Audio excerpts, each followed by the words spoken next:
Welcome to the year of 2020, where the gaming world is going crazy. While everyone has been playing Fall Guys, has that game died already? Among Us, a game that came out in 2018, Genshin Impact, the Zelda copy, and wait, are we still playing Minecraft? I'm playing much, much older games.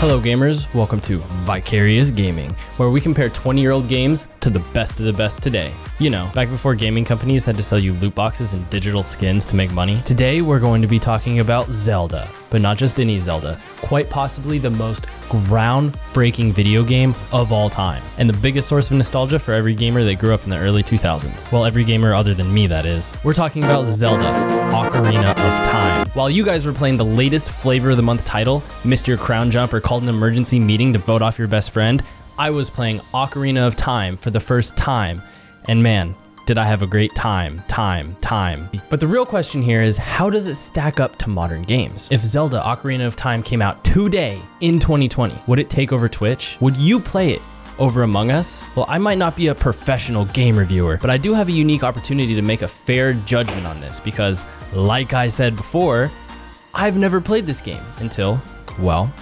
2020. So first things first, we need to categorize the games we are comparing Zelda to. Because Zelda is a platformer, it can be difficult to compare it to games like Fall Guys, League of Legends, or Among Us. However, since these are the games we are playing, it's still valuable to do so. So any game that is not in the same genre as Zelda, such as Among Us, Fall Guys, League of Legends, Call of Duty, etc., I won't be comparing game mechanics or systems, but rather the type of fun you get while playing them, how polished they are, and their replayability. Aspects that are more abstract, if you will, but still very important. Now, obviously, the other category will be similar game genres, in particular ones that are platformer-esque or RPG-like. The latest God of War or Sekiro is a perfect example. With these type of games, I will dive more into the actual gameplay and mechanics. Also, another preface I need to make is that clearly a game that came out 20 years ago is going to have technological deficiencies, and we cannot use those as an excuse. What do I mean? Yes, of course, you cannot blame the makers of Zelda for having worse graphics or AI than God of War. But when comparing the two, you cannot ignore that either. We are comparing these games as they are today, not how they were in the past. If you want a classic review of the Ocarina of Time, there are plenty out there. This is not it.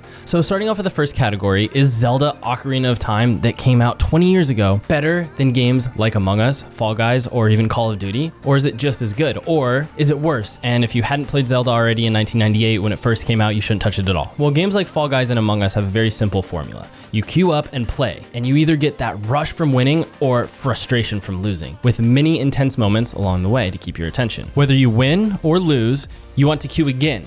If you win, you want that quick rush of victory once again. If you lose, you're frustrated and need to try again. And while things within the individual games can vary greatly, it's largely the same experience you're chasing, compared to an evolving game like Zelda. Now, like I said, I'm not going to compare the style of the game, but rather the fun that these styles create. Where Fall Guys gives you a rush of excitement when you qualify or grab the crown, it's repeatable, and it's usually always the same. In a game like Zelda, or any other good platformer, this fun evolves. What I mean by this is you get the same rush from beating a dungeon, puzzle, or boss, but it's delivered in different ways as you progress. The fun is more unique, longer lasting, and immersive. Now, it may just sound like I'm just a platformer fan here, but Fall Guys and Among Us have two clear advantages over single player games like Zelda Ocarina of Time. And those are that they are social and competitive. This makes the rush of winning so much higher because you get to beat other real people and show off your skills. And it being social is obvious. Many people prefer to play with friends. But Zelda cannot compete in these two aspects. But while Zelda cannot compete in these two aspects, it does retain its own clear advantages. Zelda, being an RPG-style platformer, is far more immersive. It has an engaging, meaningful story and actual progression. Your character gets stronger and stronger and interactions change. There are many more things to do, side quests, things to discover, etc. And Zelda is, in fact, a grade A platformer, even today, which we'll cover later. It's really a game you can get lost in, and instead of calling your friend a liar, you'll be ignoring their texts for 9 hours as you raise the H2O levels in the water temple for the 30th time. Overall, the real question here is, would you prefer to play a platformer, single-player style game over a social competitive game? that comes down to preference. But if you do prefer that style of game, is Zelda Ocarina of Time the platformer you should play when there are more modern games like God of War or Sekiro? How does it stack up? In one corner, we have 1998 Game of the Year, Zelda Ocarina of Time. In the other corner, we have 2018 Game of the Year, God of War. 20 years separate these behemoths of the gaming industry, and only one can come out on top. The real question here, Bob, is can Zelda hold its own against the heavily favored God of War and its clear graphical advantage? Good question, Mark. But I think people are underestimating Zelda. It's got a few tricks up its sleeve as well. We'll see, Bob. We'll see. We'll see indeed. When comparing these two games, the very first thing you'll notice is the graphic. And I mean, God of War right out of the box has the clear advantage here. Graphics are important in aiding immersion, style, and just coolness, but it's really up for you to decide how important graphics are to you. If the classic 1998 graphics are an issue, there are many ways around this. You can play the 3DS version that has updated graphics, though still far inferior to modern games like God of War. But if you're playing on PC, you can download graphical mods, and there's even a team working on putting Zelda into the Unreal Engine. And it looks incredible.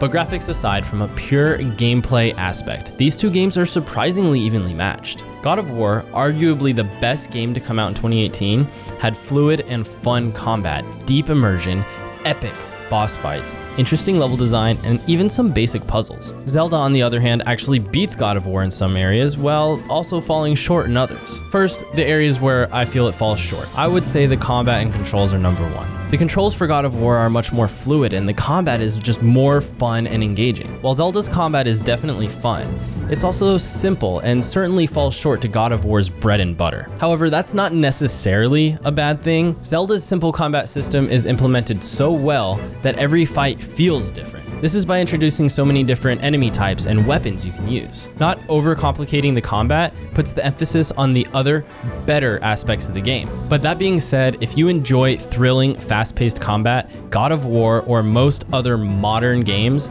is going to be for you. While this one is much closer, as the story of Ocarina of Time is an all-time classic and only gets better the more you learn about it and explore, it's a little too simple from a modern storytelling perspective. It might just be my personal opinion, but I was much more engaged in God of War's story than Zelda's. However, it is pretty cool that you're going back and forth in time and literally saving the world from its own future. That's dope. That's why it's close. Moving on, I'd say the boss fights are a tie. It's hard not to give the edge to God of War here just because of how epic and cool they are. But Zelda's are just so unique and different and take real intuition to figure out. All in all, both games will be remembered for their incredible bosses, and I had just as much fun fighting both. Another tie, based on preference actually, is immersion. It's hard to say which one you will feel more immersed in, because they both accomplish incredible immersion in totally different ways. While God of War obviously leans into its great voice acting, cutscenes, and visuals, Zelda also has great cutscenes, but it creates this immersion through world building. Just walking around meeting people in different towns, minding their own business, helping them, or discovering hidden things in the world. It brings it to life, especially when you go into the future and it has all been ruined. It's a unique, surreal experience that builds immersion through story. Now, where Zelda actually takes the cake, in my opinion, is going to be the level design and puzzles. Don't get me wrong, God of War has some incredible levels, but nothing compares to the ingeniously frustrating water temple. Mechanics like those in the water temple make a simple tower into one of the most unique levels I've ever played through. It's really a love-hate relationship. The entire dungeon is one big puzzle, and once you figure it out 10 hours later, you feel so damn smart. So I used God of War as the prime stand-in for modern platformer games here, and it is considered one of the best ones. Most of my points comparing the two can be applied to almost any modern game of its style, except Zelda might be even more favorable. Considering all of this, should you play Zelda Ocarina of Time in the year 2020? Well, that depends. Are you playing it for the first time? Have you already played God of War? Do you prefer competitive social games?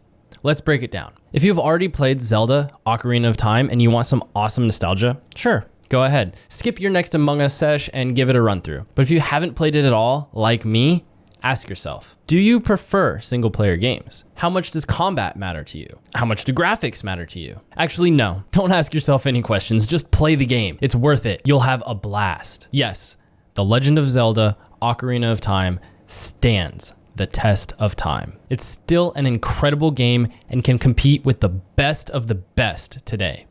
If you haven't played it already and you call yourself a gamer, well, you're not one.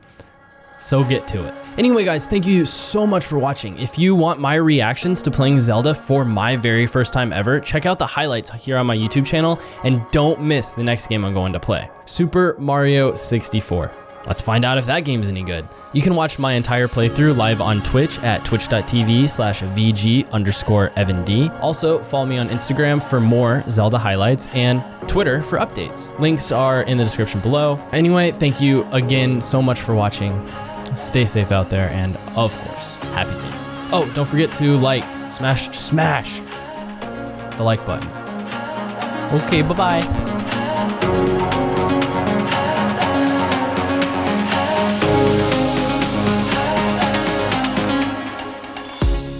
Oh, and subscribe too.